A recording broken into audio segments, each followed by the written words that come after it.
Assalamualaikum warahmatullahi wabarakatuh. Perkenalkan, nama saya Sifra Yunike Lauring. Saya dari Universitas Tribhuwana Kalabahi, Program Studi Pendidikan Guru Sekolah Dasar Semester 1 Kelas N. Pada kesempatan ini, saya akan membahas beberapa materi. Yang pertama, tentang inovasi pendidikan. Yang kedua, Merdeka Belajar. Yang ketiga, strategi pelibatan keluarga. Dan pembahasan yang terakhir tentang strategi pembelajaran campuran. Baik, kita masuk pada pembahasan yang pertama, yaitu tentang inovasi pendidikan. Inovasi pendidikan adalah suatu pembaruan dalam pendidikan, baik menyangkut ide, praktek, metode, atau objek, dan secara kualitatif berbeda dari hal-hal yang ada sebelumnya, dan sengaja diusahakan untuk meningkatkan kemampuan guna mencapai tujuan pendidikan dan memecahkan masalah pendidikan. Dalam inovasi pendidikan, ada beberapa hal penting yang akan kita pelajari, yaitu yang pertama, tentang sasaran inovasi pendidikan. Faktor-faktor utama yang perlu diperhatikan dalam inovasi pendidikan adalah yang pertama, guru. Guru merupakan pihak yang sangat berpengaruh dalam proses belajar mengajar. Yang kedua, siswa.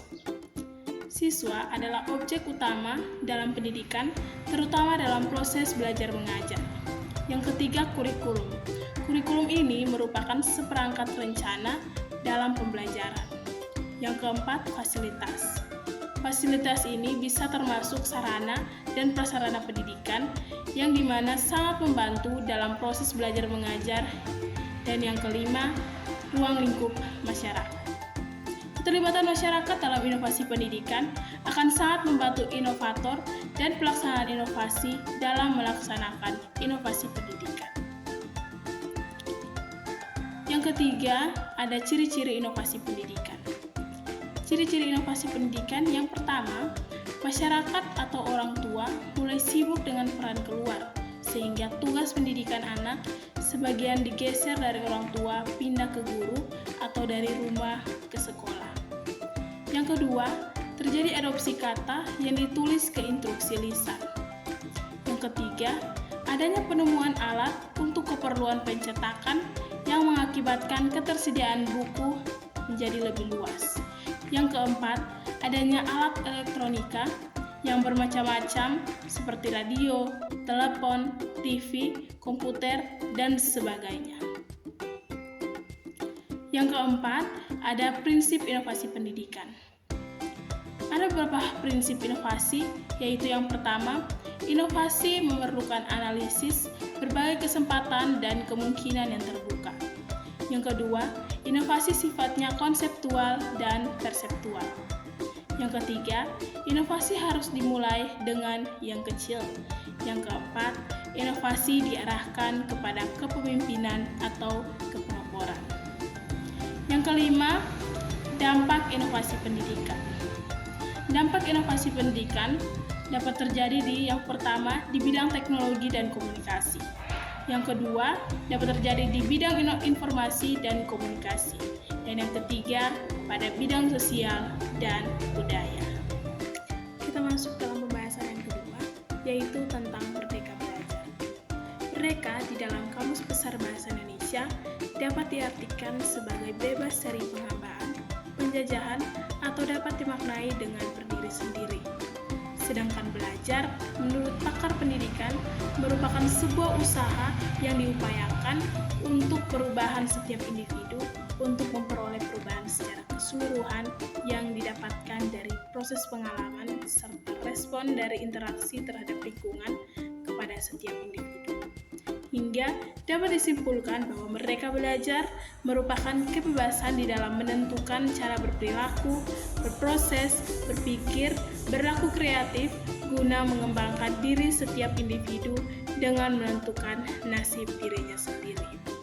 Merdeka Belajar juga dapat dimaknai sebagai pemberian ruang yang lebih terhadap siswa dengan adanya kesempatan belajar secara nyaman, tenang, dan juga bebas.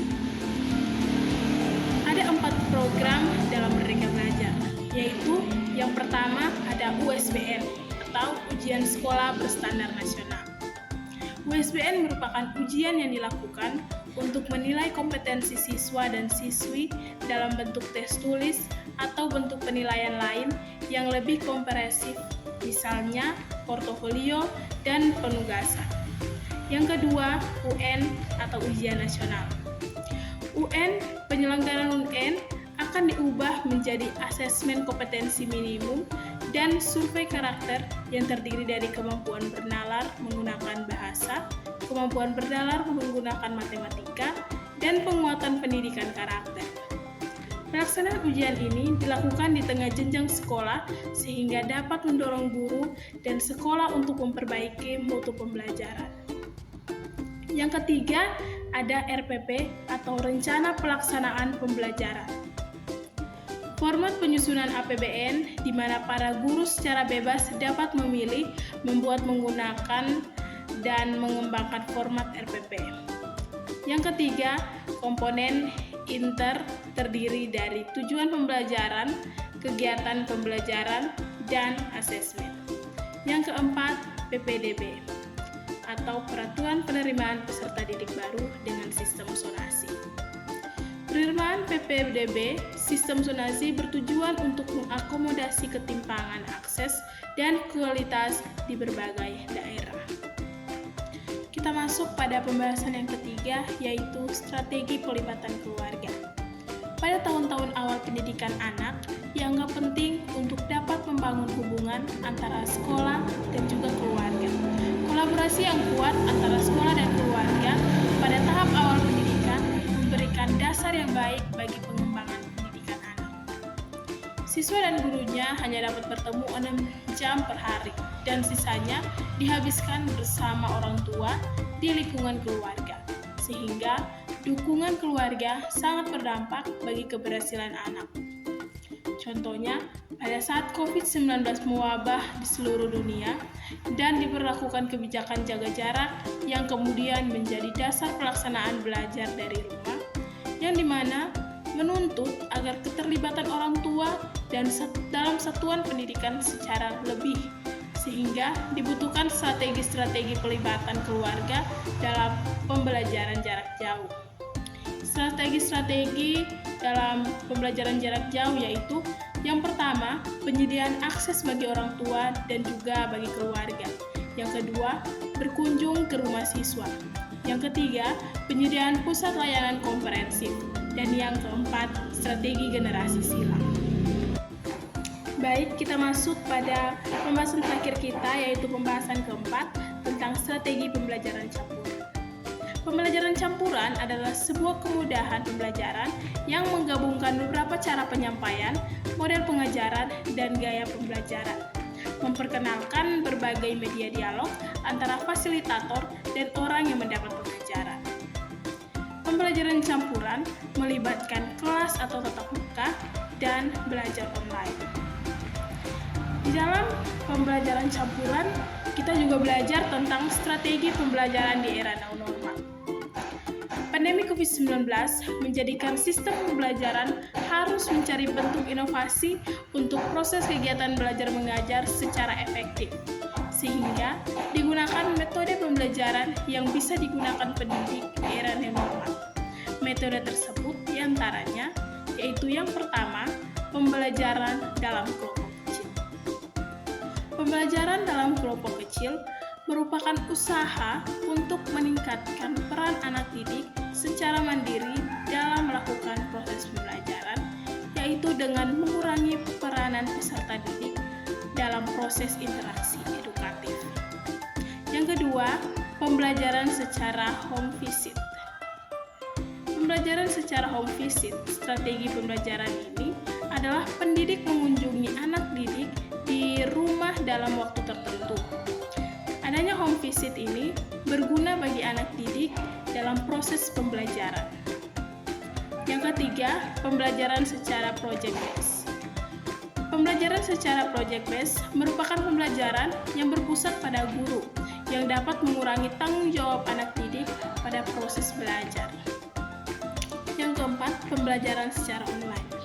Pelaksanaan pembelajaran secara online dapat menggunakan aplikasi virtual meeting secara online seperti Zoom, Google Meet, dan lain sebagainya. Yang kelima, pembelajaran secara blended.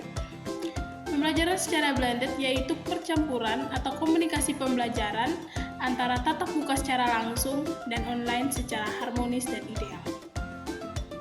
Langkah-langkah menerapkan metode pembelajaran blended learning yaitu yang pertama, setiap kelas siswa dibagi menjadi 2 kelompok, yaitu kelompok A dan juga kelompok B. Yang kedua, guru membuat jadwal mengenai pelaksanaan model pembelajaran blended learning. Ini dengan ketentuan kedua kelompok tersebut tidak melaksanakan pembelajaran secara bersama-sama. Yang ketiga, pelaksanaan tatap muka dan daring dapat dilaksanakan dalam waktu yang bersamaan. Apabila pada hari Senin, kelompok A melaksanakan tatap muka di sekolah, maka kelompok B melaksanakan pembelajaran secara daring dari rumah masing-masing. Yang keempat, kemudian di hari selanjutnya, siswa yang melaksanakan pembelajaran tatap muka di sekolah, yaitu kelompok B, sedangkan kelompok A di rumah masing-masing. Yang kelima, penjadwalan tersebut harus dilakukan secara bergantian. Dan manfaat yang dapat diperoleh dari menerapkan blended learning ini adalah yaitu lebih fleksibel, efektif, meningkatkan keterlibatan siswa, meningkatkan kepuasan belajar siswa, meningkatkan partisipasi aktif siswa, sehingga siswa menjadi tidak bosan.